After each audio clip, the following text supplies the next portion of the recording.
Ladies and gentlemen, boys and girls, let's talk Joker Folie Deux. Here we are, of course, with my spoiler review. So, full spoilers. If you haven't seen the movie yet, please go watch it. It's really much better than you think it's going to be, at least in my opinion.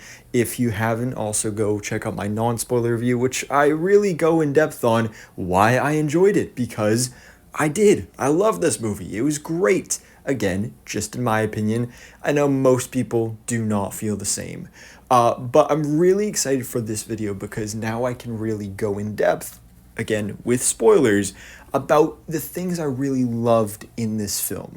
And a few minor problems that I have as well, but for the most part, the things I really enjoyed, and specifically about that ending, which is just where we need to start off, I think, because that has been, I think, one of the most controversial parts of this film. Is a lot of people absolutely hate the ending. But for me, it's actually my favorite part because it rings true to me one of the most important elements of who the Joker is and what the Joker is as a character. Because one of the most interesting things about the Joker as a character in the comics is he's really not one set character.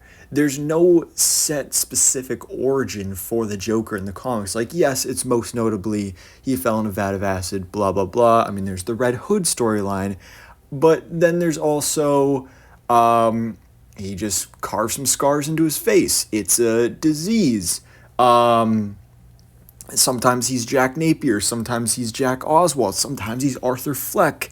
The interesting thing about the Joker is there's no one Joker. Something I really love about the storyline, the recent comic storyline, Three Jokers, where it presents to you three different versions of the Joker, because there are multiple. The Joker isn't necessarily a person, he's more of an idea. Something that I know a lot of people didn't really love Gotham, but I did for the most part. And something that people really hated about Gotham was what they did with the Joker. I also, certain parts I'm not a huge fan of, but for the most part, I like what they did there, where they really presented the idea of the Joker is not one person, because that show presented us with Jerome Valeska, who basically was the Joker of the show, but then he died. And then his twin brother Jeremiah became the next Joker. But really, the thing with the Joker is a lot of the time there can be a Joker, but then if that person dies, there's likely going to be another person who becomes the next Joker. And the thing I loved about this ending is because, I mean, the whole movie I had a feeling Arthur was going to die. The only question was who was going to kill him. And I was sure it was going to be Lee. That didn't end up happening. We'll talk about her a little bit later. But the thing with this ending is he's killed by some random inmate in Arkham, who we saw one shot focused on earlier in the film. And I mentioned this in my non-spoiler review about how I noticed the emphasis, the long shot holding on that character, and I was very interested to see where that would go. Forgot about it for a while, and then came back in the end. He told him this joke, and call back to the first film, and really just hitting home the kind of message of this film, which I'll talk about again in a second, that I mentioned in the non-spoiler review, that nobody really cared about Arthur. It was all about the Joker and that persona. And when Arthur ditched that, he lost all of his followers. He lost Lee. He lost this inmate, who I will say himself reminded me very much of Jerome Valeska from Gotham. And it's really bringing to light the whole don't meet your heroes thing and don't idolize them so much. It's all about that sensationalism and not really looking into who the person is. And that's why this inmate came and not only killed him, but I just loved this ending shot of Arthur's dying, lifeless, flopping body on the ground. And then in the background, it's blurry, but you can see the inmate who just killed him. He carves scars in his face, and he is laughing. You just hear that laugh. Which the carving of the scars probably a reference to Heath Ledger's Joker. Some people are saying, "Oh, is this an origin story for Heath Ledger's Joker?" No, I doubt it. This is very clearly a different universe. But I'm just saying that it's very clear that this person is now the next Joker or a Joker. And it's very ironic and kind of convoluted that to say that the Joker movie was not about the Joker. It was more about the person. It was more about the idea of the Joker, and more about a Joker. Arthur Fleck was not the Joker. He was a Joker, which I think is just such a fascinating element to this character that most comic book fans and most just fans in general have never really been a fan of. So I can see why people are not really loving this ending, but that's one of the reasons that I personally do. And I also really love this relationship with Lee in this film. It's, again, very different from the comics, so I can see why people are hating on it.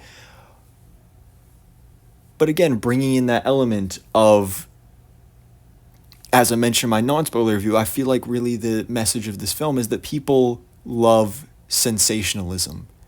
And they don't care about the more important things like mental illness and actually helping people and the true versions of people, because Lee says to Arthur that she sees the real him, but that couldn't be farther from the truth. She only cared about Joker. I literally laughed out loud. I thought it was so funny. The fact that it's very sad sex scene they had. She couldn't do it till she put the makeup on him. I thought that was hilarious. And then it's also very clear, and it's very made very evident in this film. We'll talk about that more in a bit. About how much of a loser Arthur is. Very clear he was a virgin. He'd never done it before. He didn't know what he was doing. That's why he didn't last very long. But he put his everything into Lee because, like he said, he's not alone anymore. He spent his whole life alone. And when you find that one person who will actually give attention to you, who you actually believe cares about you and loves you, you will drop everything for them. And so I loved seeing that brought to life here. I know a lot of people are upset because Harley Quinn has always been an icon for abuse. And in this film, the roles are reversed, where she, in a lot of ways, is the abuser. Just the way that she manipulates him and lies to him. My God, it was gut-wrenching when she lied to him and said, "I'm pregnant." Like, he was trying to break up with her and like confront her about these lies, and then she's just like, "Oh yeah, I'm pregnant." And then in the end, again, you can tell he believes it because he's so convinced. He put his everything into her. And then in the end, when he's escaped and he goes and finds her and says like, "Oh, we're gonna have a baby together," and she just doesn't even like mention it at all. She no. It was crazy. And I loved it. It was great. I will say, when it comes to Lady Gaga's character of Harley Quinn here, she did a great job of the performance. But there's also very clearly a lot from the character that was cut from the film. There's a lot of scenes from the trailers, or even one of the first looks we got from Todd Phillips isn't even a shot in the movie. So there's definitely a lot from her character that was cut from the film. And as I've now heard from insider information, that the original plan for the film was that Harley Quinn was going to be the one to kill Arthur, which again was what I was expecting, and I wouldn't have been mad if they did that, but again, it felt a little too obvious, and I'm glad they did it the way they did. But I will say, again, it felt very abrupt with their ending, but that was also something I kind of liked about it as well, because as soon as he dropped the Joker persona, she dropped him because she didn't care anymore. She didn't care about Arthur. She only cared about Joker. And this is a movie about abuse. This is a character that has been abused so much by his mother, his mother's boyfriends, the guards in Arkham, and Lee. And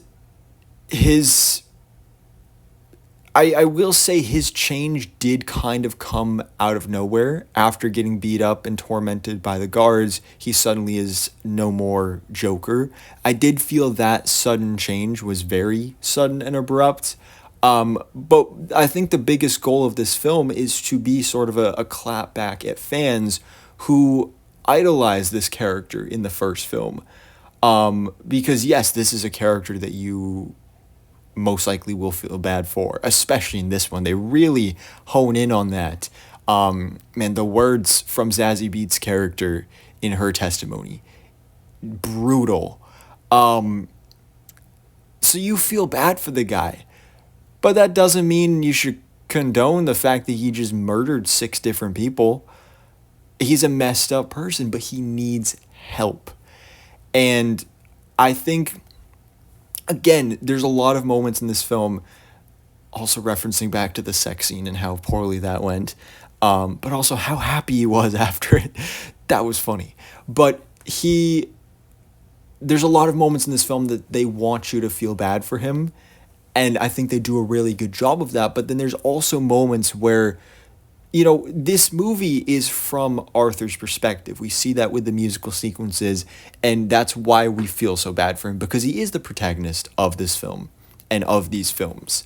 But then you get those moments where you kind of break out of it, and you see very clearly and very plain as day, obviously, see how horrible this guy is. I loved the scene with Gary Puddles. I mean, first of all, I just loved the Joker side of things, like how he was doing a very stereotypical, like back in the day, cartoon lawyer approach. I thought that was great, and we'll talk about that more in a bit.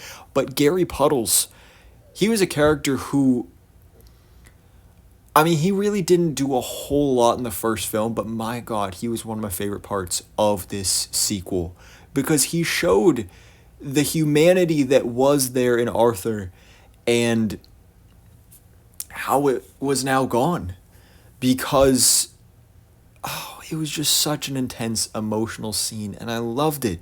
He had to explain to Arthur why they're not friends anymore, and how much it hurt him, how much it pained him, because Arthur was the only one at work that never made fun of him. But now he's scared to even be around him. I just love that so much. So good. So yeah, they really showcase that, how much you need to feel bad for him, but then they break out of that every once in a while and really show you how much trouble this guy has caused. And you feel for him, again, especially with those musical sequences, which most of them I really enjoyed. Some of them, again, as I mentioned in the non-spoiler review, were kind of plain. We're kind of just like the person standing there and they're singing. But I mean, all the singing was great. I loved the really theatrical ones, though. Like, I loved the ones when they were actually on stage, like when Lady Gaga was playing the piano and Joker was tap dancing. That was great. I loved the Joker and Harley show. That was fantastic. The song they were singing, and then the conversation they had after, that was fantastic. I love that.